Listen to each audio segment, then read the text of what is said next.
bergerak, bergerak, menggerakkan. Assalamualaikum warahmatullahi wabarakatuh. Kembali lagi kita akan berbagi baik. Kali ini kita akan berbagi dengan guru yang ada di Pelalawan. Ya, sekarang kita dalam perjalanannya luar biasa macam karena jalan dalam perbaikan ini. Terus kita sekarang ya bergerak menggerakkan.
Assalamualaikum warahmatullahi wabarakatuh. Nama saya Suni Paseha, SPD SDM MPD, sebagai Kepala Sekolah Dasar Negeri 008 Pangkalan Kerinci, Kabupaten Pelalawan, Provinsi Riau. Saya sangat mendukung sekali kegiatan guru penggerak ini karena dapat memotivasi bagi rekan-rekan guru yang lain. Nah, ini datang dari Pekanbaru Riau. Kemudian kepada guru-guru penggerak yang lain diharapkan dapat memotivasi diri di dalam kegiatan sekolah penggerak ini. Kegiatan workshop ini ditaja dengan tema Guru Belajar Murid Merdeka yang diikuti oleh 3 kecamatan yang ada di Kabupaten Pelalawan, yaitu Kecamatan Pangkalan Kerinci, Kecamatan Bandar Sekijang, dan Kecamatan Langgam. Kanan, suara saya besar kok. Kanan, kiri, kanan, kiri, kanan, kiri, kanan, kiri. Oke, udah pandai. Lebih cepat. Kanan, kanan, kiri, kanan, kanan, kiri, kiri, kiri, kanan, kanan. Oke, kaki. Bapak Ibu angkat sedikit kakinya. Kalau saya katakan kanan, angkat kakinya. Jinjit kanan, kiri, kanan, kiri, kanan, kanan, kiri, kiri, kiri, kanan, kanan, kanan, kanan, kanan, kanan, kanan, kanan, kiri, kiri, kanan, kanan, kiri, kanan, kiri, kanan, kiri, kanan, kanan, kanan, kanan, kanan, kiri, kanan. Motivasi terbesarnya mau karirnya tuh mau sampai kemana ya? Jadi guru yang baik aja. Ada yang cita-cita mau jadi pengawas di sini apa Ibu? Mau jadi kepala sekolah atau mau jadi kepala dinas?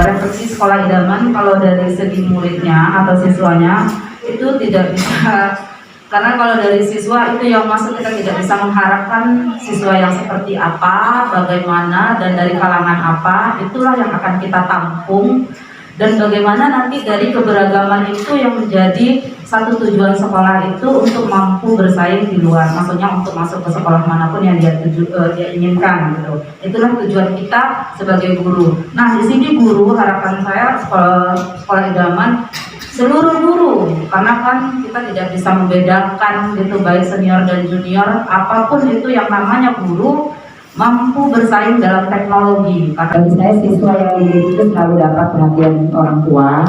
Kemudian untuk guru di sekolah itu selalu kompak dan selalu memberi motivasi terhadap guru, baik yang motivasinya kurang meningkat maupun yang meningkat. Kemudian untuk ekosistem itu harus betul-betul mendukung komunitas yang ada di sekolah. Tentang anak mengumpulkan tugas walaupun terlambat. Jadi memang kita cari tahu dulu apa alasannya anak ini terlambat mengumpulkan tugas. Ada yang diajak orang tuanya pergi sampai dia nggak sempat mengerjakan tugasnya. Makanya kita dari dulu informasi kenapa dia tidak mengerjakan tugas. Kalau yang tadi karena membantu orang tuanya. Sebagai guru kita juga harus berkomunikasi dengan orang tua. Orang tua harus tahu bagaimana keadaan anak-anak di sekolah. Ini seorang guru ketika muridnya memiliki masalah, dia akan bertanya apa masalah yang sedang dihadapi oleh siswa tersebut. Kemudian gurunya juga membantu mencarikan solusi dari masalah anak tersebut. Mungkin itu aja Pak, sedikit tambahan dari saya. Jadi masalah dalam anak kita harus mencari solusinya juga, itu bagaimana, apa masalahnya. Itu adalah tugas kita sebagai seorang guru, selain dari kita sebagai seorang pendidik. Itulah bagaimana kita mendidik anak itu supaya bisa menjadi karakter yang lebih baik lagi. Kadang sih saya bisa di nomor 3, di nomor 4 sekaligus, dan bisa juga di nomor 5. Karena guru sebagai teman itu menurut saya penting Pak. Kita harus gimana kita sebagai guru itu bisa jadi sahabat, anak, bisa jadi teman. Jadi kita bisa masuk juga ke dunia mereka gitu, supaya kita nanti sampai bisa menjadi pengawas bagi mereka dan bisa juga sebagai manajer bagi mereka. Hanya satu orang. Kemungkinan si anak ini memang dia rajin tidak mengumpulkan tugas. Jadi kita harus tahu penyebabnya apa. Nah, kalau saya pribadi sih, pertama saya nggak pernah menyalahkan anak dulu. Yang saya lihat koreksi saya dan orang tua. Karena orang tua pun berbeda pendidikan, berbeda juga budayanya, berbeda juga kemampuannya. Memberikan, memerintahkan, itu yang terjadi.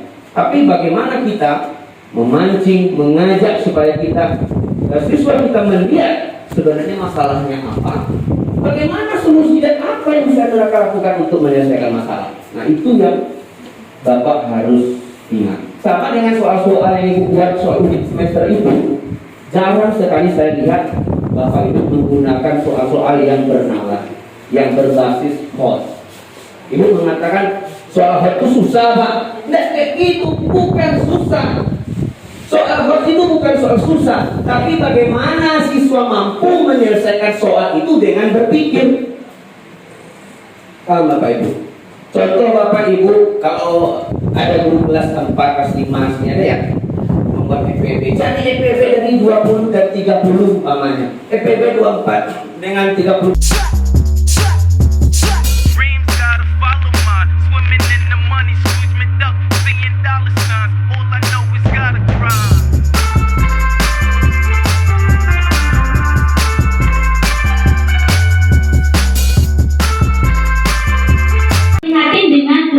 Hewan tersebut, karena tidak semua hewan memiliki kemampuan yang sama. Pengambilan tes gitu kan, jadi sesuaikan saja dengan kemampuannya masing-masing. Jadi tidak harus memaksakan yang ini harus bisa dengan yang itu, kemudian harus bisa terbang atau harus bisa memanjat. Sementara kan pada dasarnya memang berbeda-beda kemampuan. Setelah melihat video tersebut, apa yang ingin Ibu lakukan? Yang ingin dilakukan itu merubah cara atau kurikulum tersebut agar kemampuan yang asli pada hewan tersebut tetap terpelihara tanpa harus tersakiti atau hilang hanya karena mengejar kurikulum yang sudah ditetapkan tadi. Berdiferensiasi. Nah, mari kita lihat dulu Bapak Ibu. Kata kuncinya aja kita pakai. Diferensiasi itu dalam beragam. Yang ini saya yakin cara belajarnya berbeda. Tak bisa catat nak. Ibu catat, habis papan tulis tuh sampai pula ke lantai-lantai ibu tulis. Habis dia mencatat, sudah habis mencatat tuh dicatat aja buku tuh. Apa yang dicatatnya? Iya kan? Apa lagi? Dia udah sakit kepalanya melihat tulisan buku. Udah gitu habis pula 1 jam pelajaran mencatat. CBSA, catat buku sampai habis. Udah habis.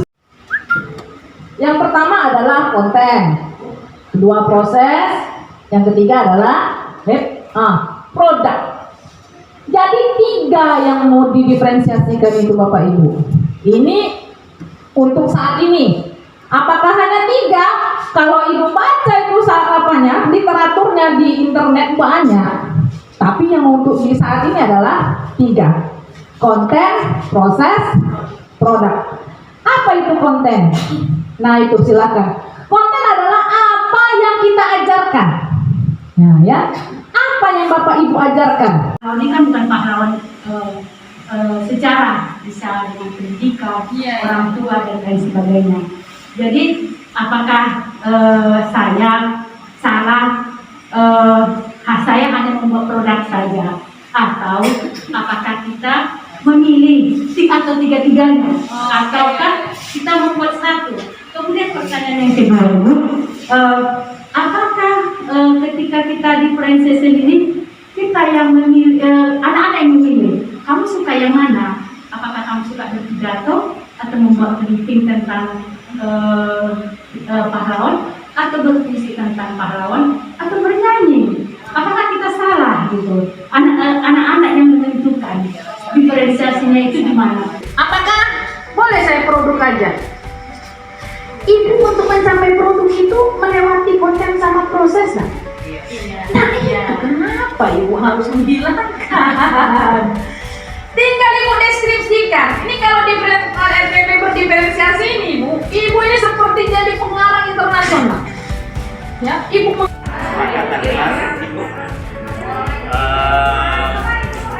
bagaimana supaya kelas ini tercipta, belajar dengan nyaman, kemudian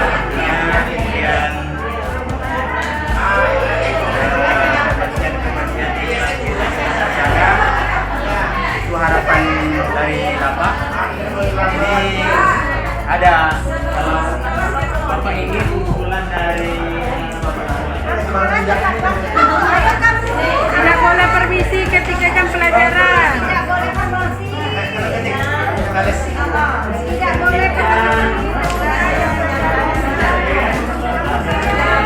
tidak boleh lambat. Yang kedua, sebelum masuk kelas ketok pintu dulu. ya, habis itu yang ketiga lagi.